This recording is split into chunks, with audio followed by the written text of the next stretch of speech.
After an 11-year absence, the Armored Core series boosts back into action with Armored Core 6 Fires of Rubicon. And given the huge success of Elden Ring last year, there is now, of course, heightened interest in developer From Software's output, even outside the realm of Souls games, and yes, even for a rapid, mech-based action game from the very same studio. So let's address the elephant in the room there. Firstly, Armored Core 6 is a completely different beast to the likes of Elden Ring or Dark Souls. The game is mission-based for a start, with each level selected via a front-end menu, through which you can also upgrade your mech. Also, the final goal, the target of each mission, is always highlighted via the HUD, removing any element of doubt about what to do or where to go. Simply put another way, Armored Core's gameplay loop is far removed from that of the Souls series, but shines on its own merits.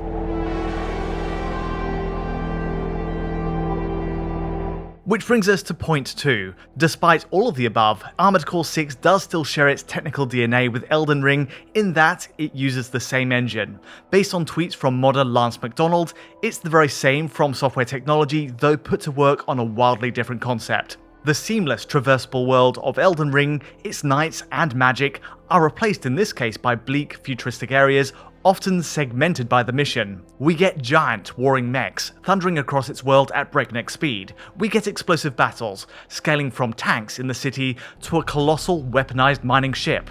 The sense of scale is often awe-inspiring, and in fact one huge highlight for me is the Chapter 1 battle with the Strider, a gargantuan mech that slowly reveals itself on the distance. Through the volumetric light streaking through the billowing sand, the idea is to approach and methodically take down its weak points. The payoff at the end being you launching yourself back into the sand dunes and leaving a destructive spectacle behind you.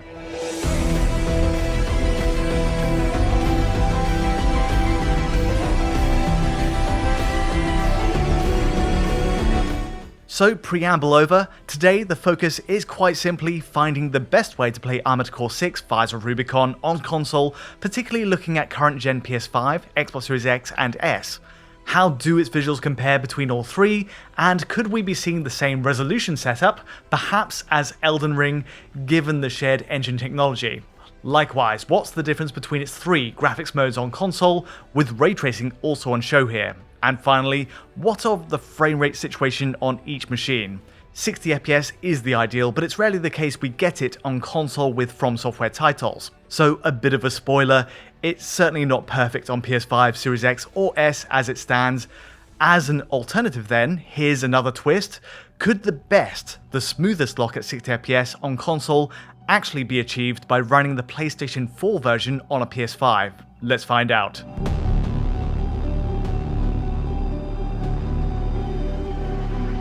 Let's kick off then with the graphics mode options on console. You get 3 modes on PS5, Series X, and yes, even Series S, and they work just like Elden Ring. Taking PS5 as an example, frame rate mode and quality mode differ mainly in resolution. The quality mode runs at a fixed 3840 by 2160 resolution, even with big frame rate drops, which we'll get to later. It stubbornly sticks to native 4K rendering, backed by a form of temporal anti-aliasing. However, the frame rate mode is a more sensible pick all round, I think, in that it dynamically adjusts image quality based on how near or far it is from 60 FPS.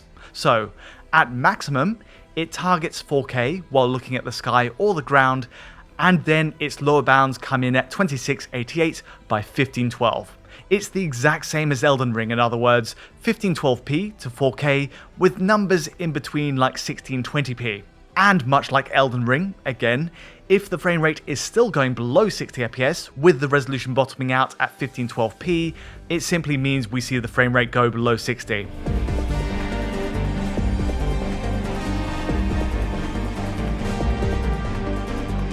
All of this applies to Xbox Series X, of course, and to be blunt, whether you're playing on PS5 or Series X, I'd be looking to use the frame rate mode the moment you boot the game, simply because holding 60 FPS makes such a difference to the feel of Armored Core 6's gameplay.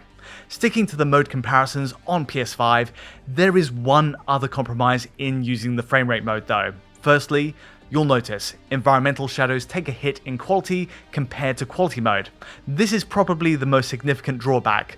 It's not pretty, and to be clear, it only affects world environmental shadows, not the shadows from your mech, which remain pretty sharp. Also, it's worth noting the shadow quality setting is dynamic while using the frame rate mode, in much the same way as the resolution is dynamic. So for example, if we drop PS5's GPU rendering load by looking straight at the ground in frame rate mode, the shadow quality on the ground jumps up to a higher preset. Give it a second. It matches the quality mode shadows, and yes, the overall resolution switches to 4K.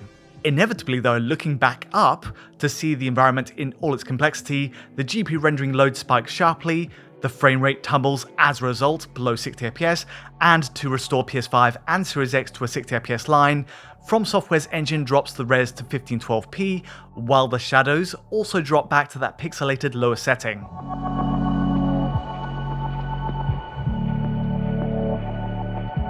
It's a clever system. Unfortunately, these settings changes, the dynamic resolution and shadows do take a few seconds to kick in, meaning you'll still often see performance drops, even in frame rate mode.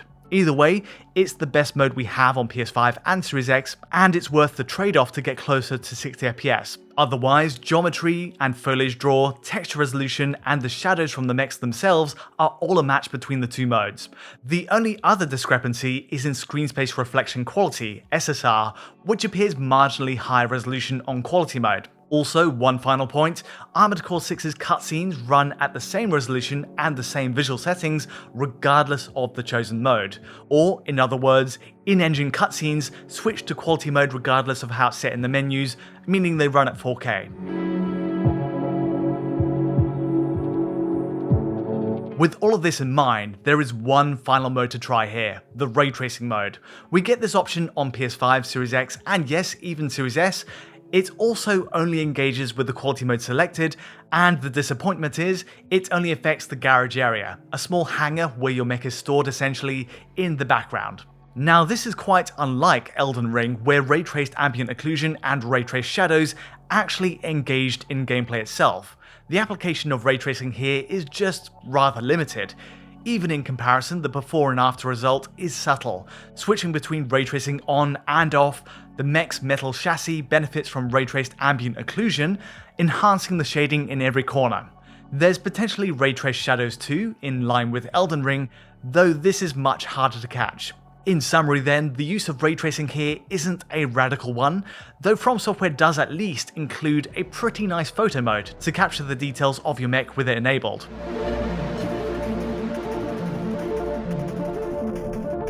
All of these tests are of course focused on PS5, so what of Xbox Series X and S by comparison?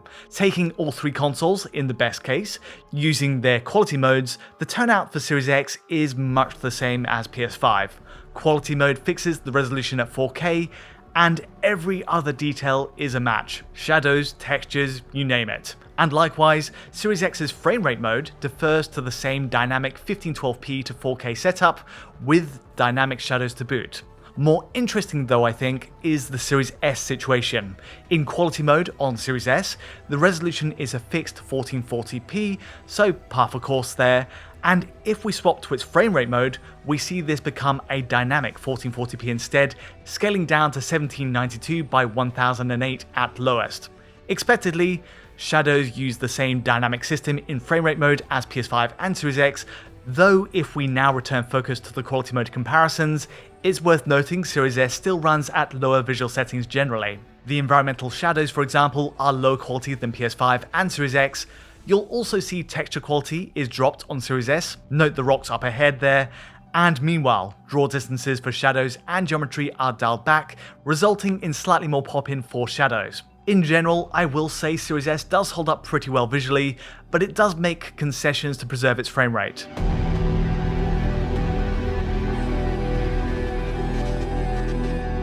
All of which leads us to the key topic of performance. Let's kick off with PS5 and Series X first, and the good news is Armored Core 6 is unlocked to 60 frames per second on both machines, and that's in both quality and frame rate modes. As for the bad news, well, looking at the quality mode first, the result is far from convincing as a 60fps experience. Really, It's a similar approach to what we see in Elden Ring.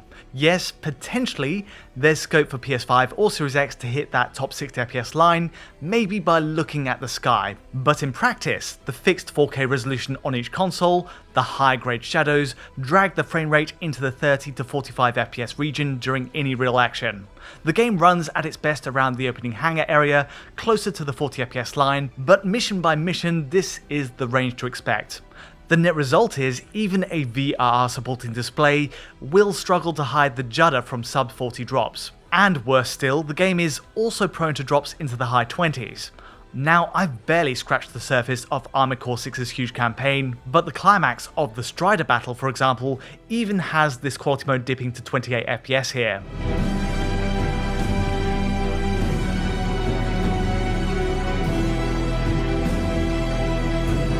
One quick point before we move on. In terms of how PS5 and Series X compare in frame rate, the quality mode is a better yardstick to use given it's a fixed 4K resolution on either side. It's a more consistent benchmark given there's no dynamic settings. Even here though, we're seeing near parity. Picking the exact same spot, on PS5 we're between 43 to 44 frames per second, while switching to Series X, it's a 1 to 2 FPS advantage for PS5, and this, either way, just isn't enough to make a tangible difference to gameplay. For that, for actually reaching 60 FPS, we have to switch to the game's frame rate mode on each machine.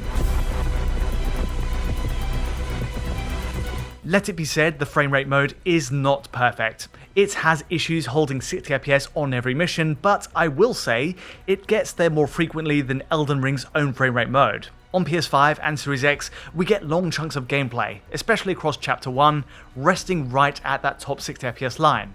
It's usually only punctuated by drops to the 50s by sudden camera movements, or, in other words, spikes in GPU load the renderer didn't anticipate before it adjusts the resolution. Now, in theory, simply fixing the resolution to the lower bounds figure of 1512p would likely have evened out most of these drops on PS5 and Series X.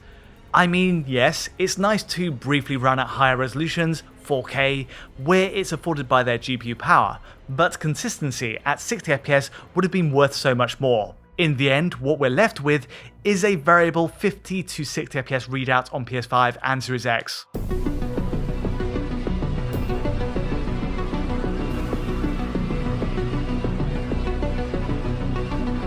Based on Chapter 1 then, the frame rate mode is without question the better way to enjoy Armored Core's action on console. There's a lot of room for improvement clearly though, plus potentially later levels could push these machines even harder. The worst case in my playthrough really is the Strider mission in the Sandstorm. On approaching the Strider, this wave is between 50 to 60fps on PS5 and Series X alike. In fairness, it does improve as we get closer, as we pick off targets across its body, but then the big finale brings both consoles crashing into the mid-40s. There isn't much between either machine in their readouts here, and so for console, this does sadly represent the best case. That is, with one small exception. On PS5, we have the ability to run the PS4 version of the game, a separate executable with its own settings, and running at a lower resolution. And it's by forcing the game to run at these lower settings via the PS4 app on PS5 hardware that we get a huge net improvement to the frame rate. Check this out.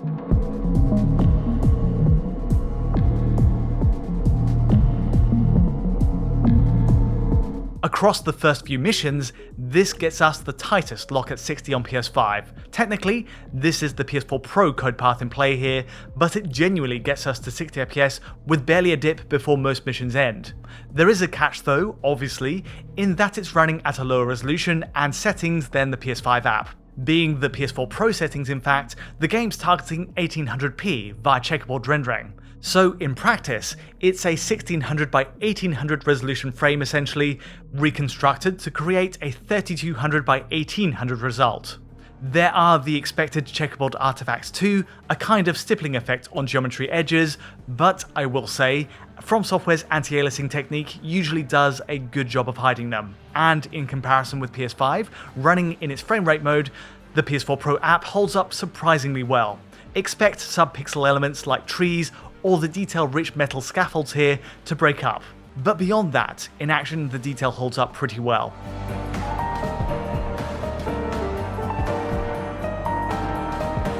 So, is this truly the best way to play Armored Core 6, supposing you only have a PS5? Should you buy the last gen PS4 version? Well, it's not a bad call if your top priority is 60fps. Still, there are some negatives to point out before you jump in. Firstly, the settings are lowered, inevitably, even below the Series S setup. Switching between PS4 and PS5 versions, texture quality is reduced across the ground here, along with the texture filtering, resulting in blurrier surfaces. Also, note the removed shading on trees across the near to mid range. And lastly, you might notice draw distances on geometry and trees are dropped towards the horizon. So the compromises are all very much like Elden Rings when running the PS4 Pro app on PS5. The game loses some shading depth, texture detail, and it dials back LOD settings. Pair that with the 1800p checkerboarding, and the final image lacks the definition of the genuine PS5 version. But in action, I'd say it still holds up.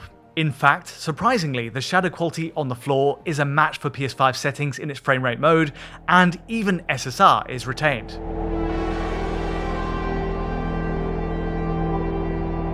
All told, the payoff in framerate is clear to see. Another curious trade-off is that the PS4 app removes camera motion blur entirely, which in a way clears up the image even more so in action. All of this results in the best playing console version if you have a PS5, though be warned, it isn't entirely immune to drops. Most of Chapter 1 runs at 60fps, but yes, the Strider mission still sees the framerate tumbling. Down it goes to the 50fps line, and as we get close to its supports, we're even at 40fps here. So don't expect this to be a magic bullet to 60 throughout. It is surprising though how much this PS4 app workaround improves the missions before it.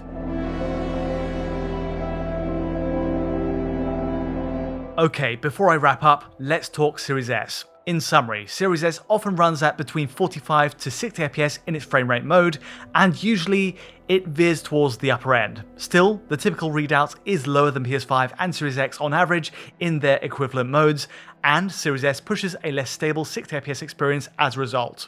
Despite the drop to a dynamic 1440p, despite the dropped shadow settings, it's more prone to lurches in framerate. This really comes to a head with the Strider mission, where boosting across the sand dunes puts us very much at the 40fps line and even under. All of this means VRR is less viable on supporting displays as a way to even out the perception of these drops. As for quality mode on Series S, well, it has a much tougher time. At a fixed 1440p, it's often just above 30fps in regular action, call it the mid-30s, and once we get to the Strider battle, we occasionally start seeing dips just below that number, into the 20s. In short, stick to the framerate mode here, but don't expect a solid 60fps lock either way. That about covers the state of Armored Core 6 Fires of Rubicon on current gen machines. It's not a perfect turnout in terms of hitting 60fps, not by any means based on a sample of the first chapter. There are a lot of twists and turns depending on which mode or version of the game you use. What's clear though is, if you want the best 60fps experience, running the PS4 app on a PS5 stands to be the most viable workaround. The visual cutbacks run deeper with a resolution drop, but its tighter 60fps services the action better, especially so in the opening missions. Otherwise, the framerate modes on PS5 and Series X are the next best options, and certainly worth the trade-offs in visuals next to the quality mode. And meanwhile, Series S sadly trails the pack, where more regular sub-60 drops have to be accepted in either mode. All round, it's fascinating to see the Elden Ring technology applied to a new concept. But that's all from me today. If you did find this video useful or insightful in any way, feel free to like or subscribe, and don't forget to hit that bell for instant notifications as any new video lands. To get high quality versions of this video and many more, check out our Patreon at digitalfoundry.net, and to get in touch directly, you know where to find me. But until next time, thanks for watching.